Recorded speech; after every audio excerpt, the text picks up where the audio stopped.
Nous proposons un projet autour et avec l'arbre, avec comme architecture active l'école des arbres.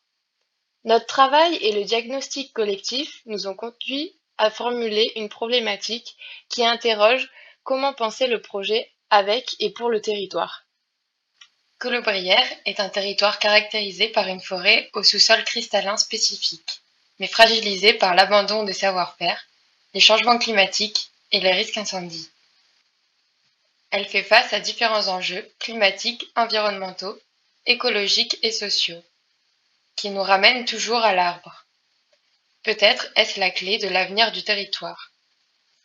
Notamment l'arbre forestier, l'arbre jardiné et l'arbre cultivé.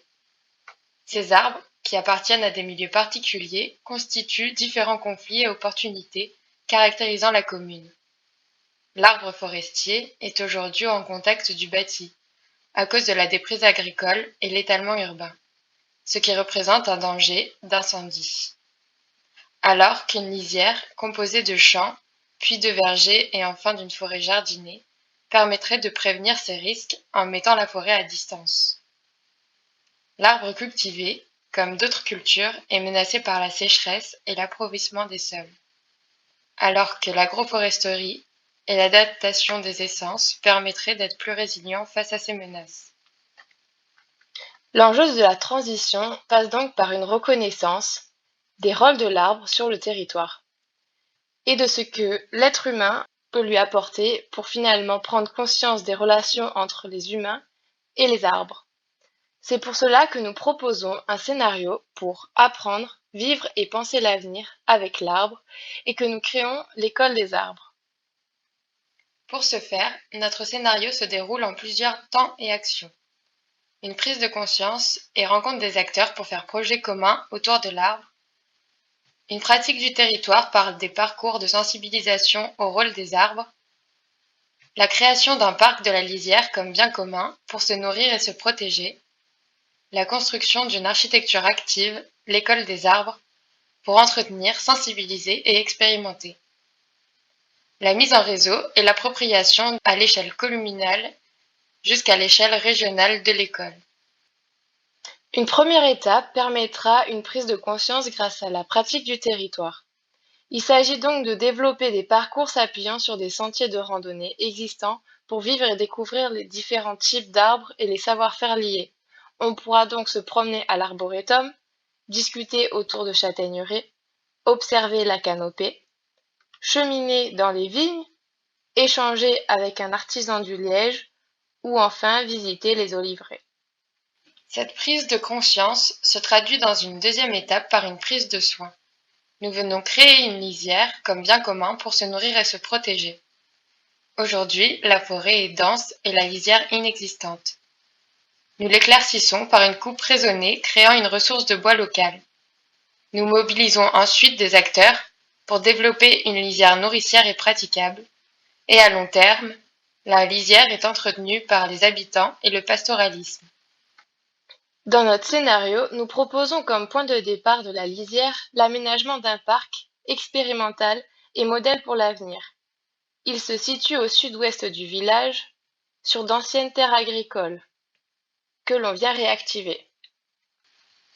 Avec des vergers partagés, une forêt jardinée et la création de sentiers, le parc se dessine grâce à des aménagements frugaux qui s'appuient sur des caractéristiques du site. Par exemple, la requalification du parking de l'entrée ouest du village en espace végétalisé, ombragé et pédagogique, la création d'une passerelle pour relier l'entrée du village à la lisière, l'aménagement d'un amphithéâtre naturel en restant dans la forêt, la restructuration des sentiers avec des haies pour accueillir la biodiversité, la transformation d'un terrain vague en terre agroforestière. Ce modèle de lisière, développé grâce au parc expérimental de 10 hectares que nous venons de décrire, pourra s'étendre sur l'entièreté de la commune, créant des terres productives et limitant les risques d'incendie. Dans cette lisière vient s'implanter notre architecture active, l'école des arbres. Elle permet d'apprendre avec l'arbre grâce à la transmission, l'observation et la manipulation, de vivre avec l'arbre en sensibilisant et en entretenant la lisière, de penser l'avenir grâce à des rencontres et des expérimentations. Elle accueillera chaque année différents acteurs qui représentent une moyenne de 3000 personnes, adultes, enfants, professionnels et publics divers, dont 1300 élèves grâce à l'accueil de séjours, colonies, classes vertes, et environ 1700 visiteurs dans le cadre de séminaires, conférences et autres événements. Notre école s'implante sur une prairie située à 500 mètres du centre villageois, dans le parc de la Lisière. Entouré par la forêt, c'est un site qui possède de nombreux atouts. On y trouve une diversité de milieux et de types d'arbres, arbres d'ornement, arbres de ripisylve, etc. C'est un site accidenté où l'enjeu est à la fois de soigner le site, le redynamiser et prendre soin des milieux. En effet, des arbres brûlés montrent le passage d'incendies et un glissement de sol est visible à l'arrière de la parcelle. C'est pour conforter ce terrain effondré que nous avons choisi de positionner notre architecture, adossée à la forêt. Elle s'inscrit dans la topographie, suivant les courbes existantes, elle vient alors faire corps avec le paysage. Sur la partie sud de la parcelle, une forme courbe apparaît, en utilisant la forme générée par l'éboulement du terrain et la topographie. Cette courbe constituée par un double mur est la colonne vertébrale du projet. Elle se retourne pour créer des orientations et différents rapports au paysage. La structure constituée de portiques en bois vient donner une direction au regard. La courbe constitue une promenade ouverte à tous, sinuant entre les arbres avec différentes altimétries. Elle offre des vues et des relations spécifiques privilégiées aux arbres, tantôt avec la cime, le tronc et les racines. En dessous du plancher de cette promenade se trouvent les espaces servants du projet, libérant ainsi les espaces servis. La courbe vient accueillir en son creux différents usages et ambiances. À l'extrême est, un amphithéâtre ouvert autour d'un arbre permet de se réunir à l'image de l'arbre à palabre.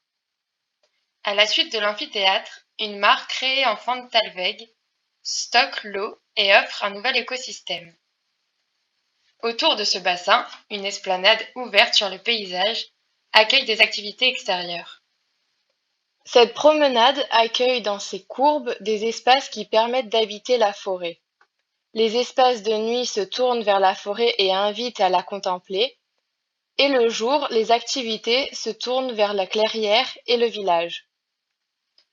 On dort avec la forêt, dans un espace en intimité avec les arbres, les gîtes dortoirs.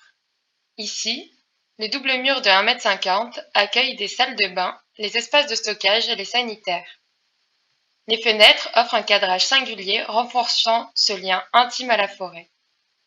Les poteaux en bois écorcé viennent dans la prolongation des arbres de la forêt. Une coursive extérieure gradue les niveaux d'intimité, de la forêt au creux du mur habité. Un seuil est défini grâce aux avancées de mur où s'installe un banc. Les espaces intérieurs, en double hauteur, accueillent 26 couchages. Le bâtiment est conçu de manière bioclimatique. En été, la façade vitrée est à l'ombre, protégée par la toiture et les arbres.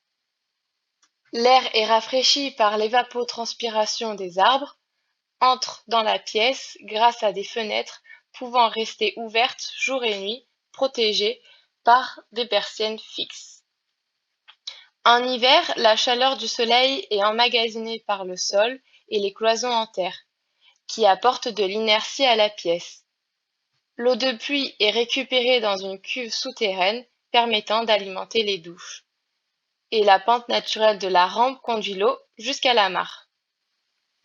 À la tangente de la courbe, s'ouvrant dans l'autre sens, regardant vers le chemin, le village et le grand paysage, débute une nouvelle toiture qui s'oriente sur une forêt expérimentale.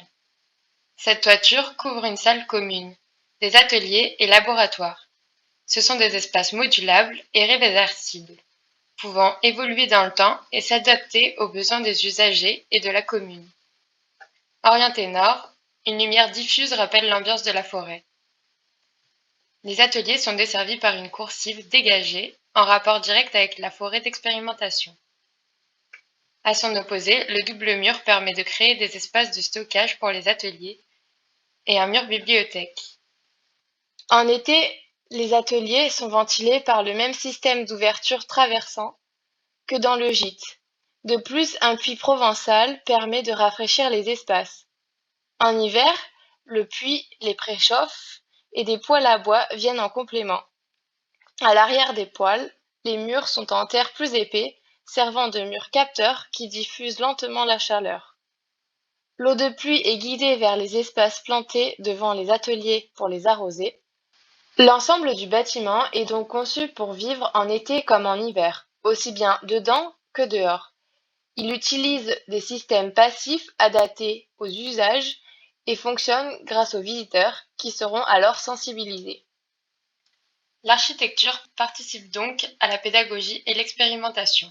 Ce sont des dimensions que nous retrouvons tout au long de notre projet, notamment dans la phase de construction. En effet, de nombreuses étapes de la construction sont des occasions de faire école. Tout d'abord, on prépare les sols. On vient faire des fondations en béton cyclopéen, constitué de gravats et blocs de pierre réemployés. Un chantier participatif permet de construire le soubassement du mur en pierre.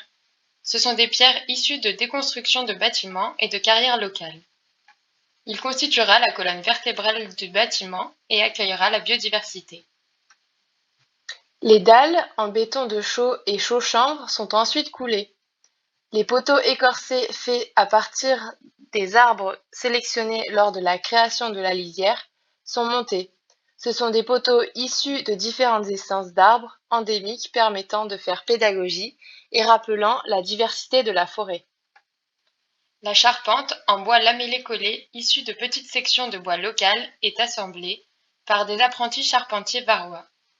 Le plancher, en châtaignier de la rampe, est finalisé. L'isolation est faite de liège et laine de bois qui sont les ressources locales. La toiture est végétalisée et non accessible, permettant de créer une prairie en libre évolution, réserve de biodiversité. Les murs intérieurs en terre-paille sont l'occasion de sensibiliser à travers un chantier participatif. Ils sont faits de terre issue de la création de la mare et de paille issue des champs de la lisière. Les fenêtres réemployées sont finalement installées et composent la façade, telle une mosaïque. L'école va ensuite continuer à évoluer grâce à l'appropriation du bâtiment par les visiteurs, humains, animaux et végétaux.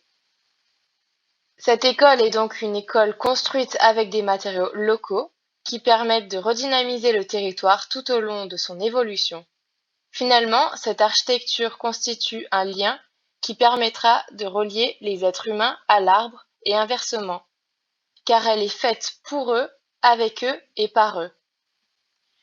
Notre scénario souhaite avoir des impacts transcalaires et répondant aux enjeux locaux et globaux essentiels pour l'avenir.